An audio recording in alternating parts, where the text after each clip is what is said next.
Chimere is a distant planet. It is defined by waves of life brought from Earth and set free to evolve independently in this new context. The indigenous life of the planet, swarms of microbes called magic by the people who live there, are what harvest Earth organisms and make copies on Chimere. As the asteroid which concluded the Mesozoic never struck Chimere, dinosaurs remain the dominant terrestrial megafauna. On Earth, birds occupy a highly diverse range of ecological roles. However, save for a few outlying encounters, no bird poses a serious threat to people. In Chimere, it is not mammals, but birds and their theropod kin who are the most successful large predators. This month, we shall meet 4 birds and other theropods of the known world who pose a threat to the human inhabitants of the known world. The common cockatrice is the most widespread and successful mesopredator in Chimere. Excellent endurance and impressive armaments certainly help, but the real key to their dominance is a fission-fusion lifestyle. They live in large groups but usually hunt alone.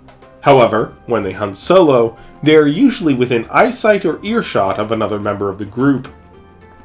As they fan out, gulping down anything small they can catch, they are ever on the lookout for any vulnerabilities in local megafauna.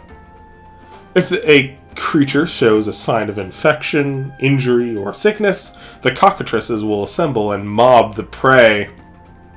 This also applies to scavenging. When another predator brings down a kill, the cockatrices will swarm, with one becoming 5, then 20. Although megaraptorans are the top predators of Chimere and their supremacy means that predators like lions couldn't hope to defend a kill or territory, it is actually the cockatrice which overwhelms them and force mammal predators to burrow or cache in trees. Cockatrices need little food and reproduce extremely quickly, and feeding most on small game means that they can come to fights stronger than predators that must expend energy with larger kills.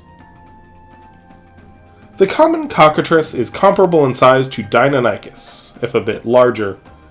Females average slightly bigger, while males tend to have more ornate headgear, although females are equally combative, so have pressures for display.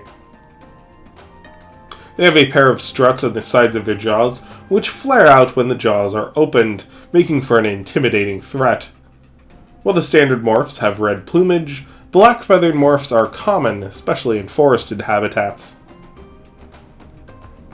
Males make the nests and raise chicks. The female will lay her clutch of around a dozen eggs, then usually just depart.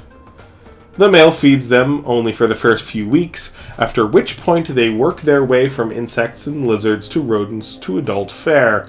He provides protection for the first 9 months, until they reach maturity. The phylogeny of the common cockatrice is of middling understanding. Their Mesozoic ancestry is unknown, but likely a velociraptorine, taken from Maastrichtian Asia.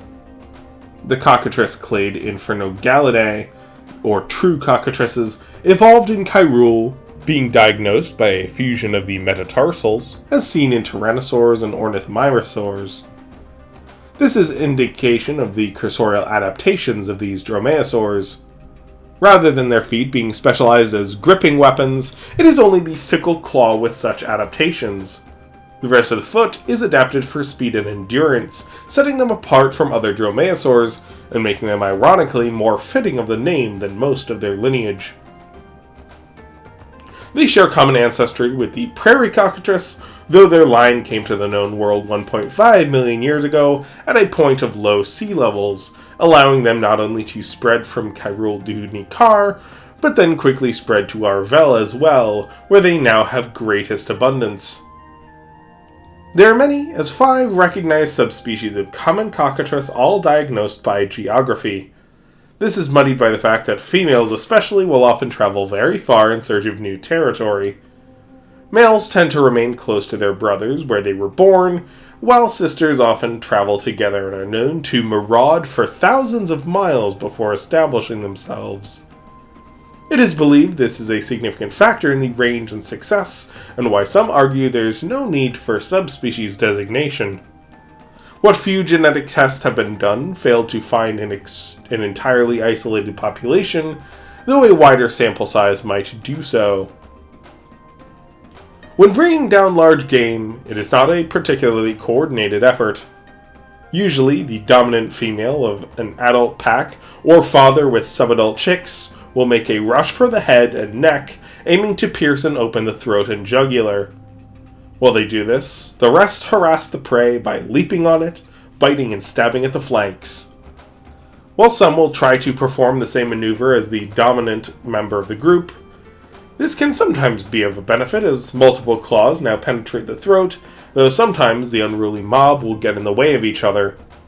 Sometimes, in the thrill of an assault, the cockatrices turn on each other, letting the prey escape as the dominant female must now fight for her life in trying to put down her attacker. Fathers who are grappled in this way are not as prone to retaliate with lethal intent, but they will still strike at their young in seeming frustration if they prevent a kill in this way. Though most of their kills of large game have been as a group, the same tactic that the dominant female or father can be employed solo. This can of course be extremely dangerous. However, experienced members of both sexes have been recorded quickly and proficiently killing much larger prey than themselves with a single thrust of their claw while grappling. Indeed, while this maneuver has caused many young cockatrices to be killed or maimed, for older, more experienced hunters, it can actually have a higher success rate than if they're hunting as a group. While the cockatrice bites, it seems to be a reflex of their sickle claw to stab in that region. Older, more experienced hunters have isolated this reflex to a single foot and aim it with precision, but in juveniles, this usually means that if they bite something, both feet thrust forward and they fall down. Anyone who has played with a cat is familiar with this sort of maneuver. Couple this with strikes from powerful and clawed wings, and it's easy to see how a cockatrice can bring down large prey well above their weight class. Their claws are not severely hooked like some dromies in our fossil record, or the grappling claws of the Indrakai and other raptorial firebirds. The claws of the cockatrice are meant to stab, and as the jaws hold the prey in place, the claws often stab in and out multiple times, making the throat into Swiss cheese. Again, a more experienced individual might only do this with one talon, inserting it so only partially retracting it to stab at a different angle. A much more efficient use of the claw. Like other cockatrices, and more famously by the Indrakai, the cockatrices do have tendons which can lock their claws in a protracted position, convergent with firebirds and many birds of prey. This is very useful for Indrakai as they seek to grab and hold. It's not particularly helpful for the common cockatrice. If their claws get locked in prey and they can't retract to stab again, it's often as detrimental to them as it is for prey. Again, experience usually means older cockatrices don't run into this problem. It has, however, ended the life of many a younger cockatrice. Toxodon, common drake, sloth, and even a variety of livestock have been found struggling or dead with a corpse of a young cockatrice having its claw locked in their throat. Man-eaters are more common in this than any other theropod species. They are intelligent, adaptable, and curious predators. While they live near livestock, it doesn't take long for them to shift from wild to penned game. Fences don't easily keep them out. Though they cannot fly, their wings allow them to scale surfaces several meters higher than they can jump, and they can already hop 2 meters from a standstill. From dispatching sheep and dogs, sneaking into houses and killing human residents is a very easy step. Efforts to cull common cockatrice have proven futile. They breed to capacity and do so quickly. Given their willingness to eat just about anything, and curiosity and a bold disposition leading them to be reliably caught, it's easy to kill them with traps and poison. However, they eventually will teach young to be wary, and they repopulate so fast that it usually only takes a few years to recover, and whatever culling method was used is now rendered obsolete.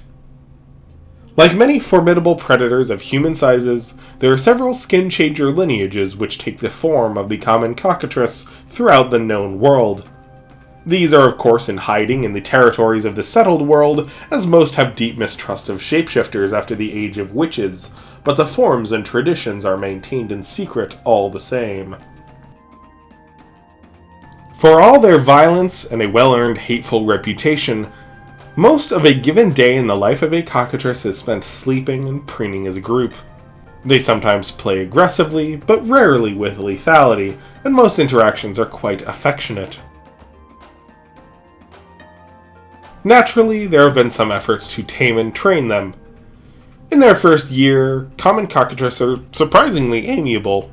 They're smart, curious, and adaptable, taking well to a wide range of tricks and commands. However, the problem arises upon maturity. As a rush of hormones makes their crest grow and muscles fill out, a 9-month-old cockatrice goes from an eager friend to a vicious killer. They view their handler as friend and parent, and males might still be responsive to their commands, but females in particular seek to disperse. Both sexes will have imprinted on their handler, but other people are not afforded this association and are instead seen as food. If their handler gets in the way of them eating other people, it's often a matter of time before they too are attacked. If an experienced falconer manages to keep them from being put down in these first few months, as a crest develops, they will often calm down a fair bit, but an adult cockatrice is still a very dangerous and temperamental customer. A few males have been successfully eased through their homicidal adolescence and gone on to be cooperative and loyal companions, but since females do not possess this temperament and won't readily breed in captivity, no populations have ever successfully been established on the path toward domestication.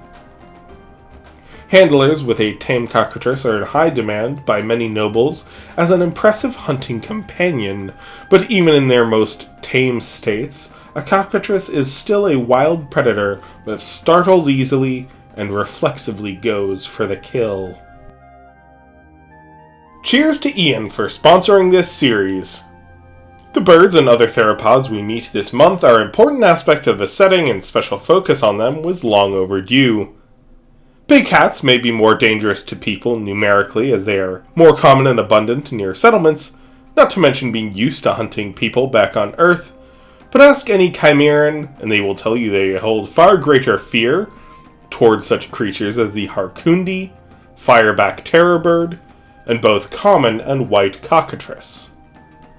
Thanks again to Ian, to my Patreon patrons for their support, and thank you so much for watching. Cheers, folks!